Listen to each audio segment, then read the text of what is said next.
Welcome to the control panel for the 355TH. First thing you'll notice are the two LEDs across the top.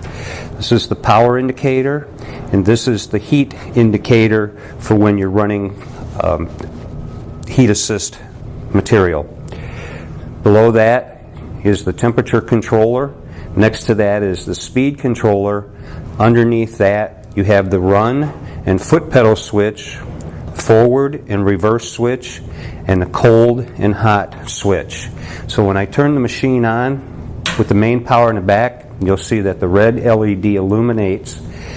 This indicator here is controlled by this switch. So when we're not running any heat, this will stay blank.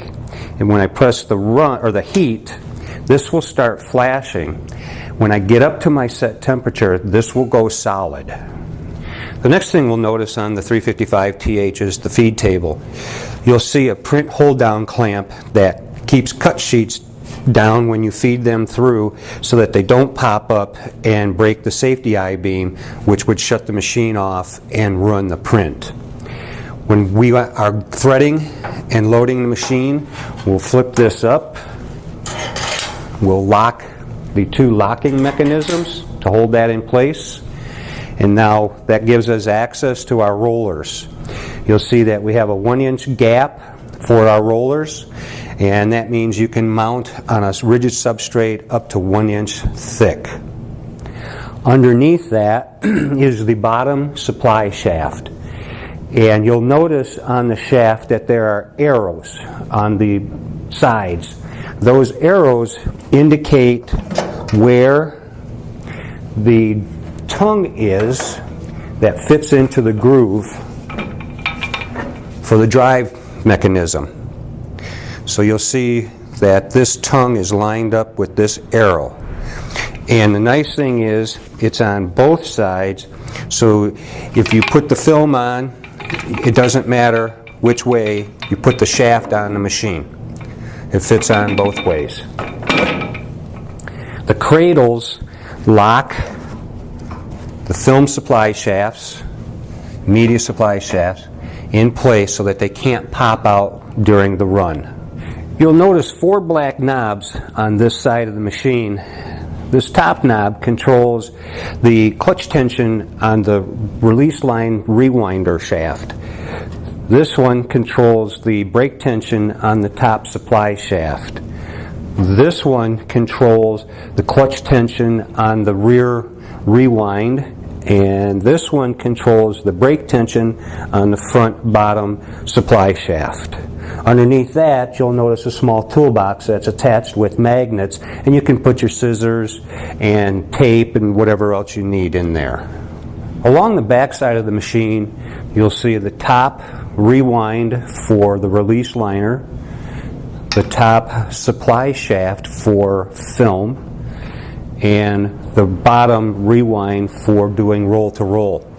You'll also notice on all these shafts they have the arrow indicator for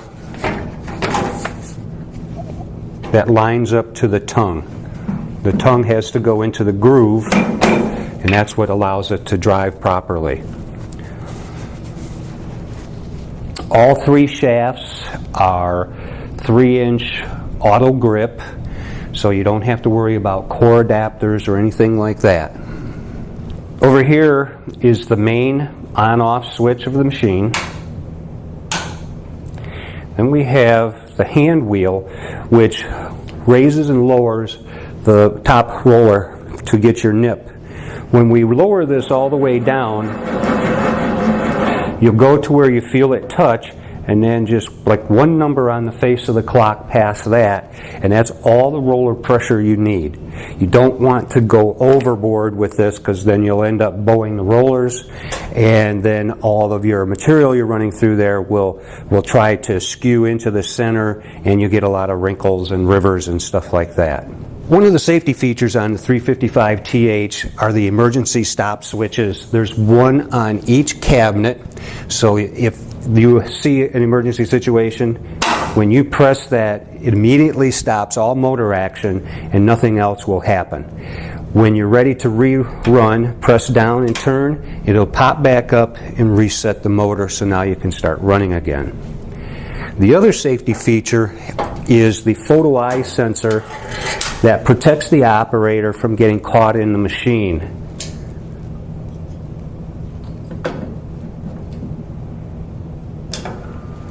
So with the rollers turning like this, if the operator comes in and breaks the beam, you'll notice that the rollers stop. To reset, you have to press the run button to foot and then back to run, and that resets the motor. As I pointed out earlier, on the control panel is a switch that controls run and foot. In the run mode, motor automatically runs by itself. In the foot mode, you use the foot pedal down here, which gives you the same results.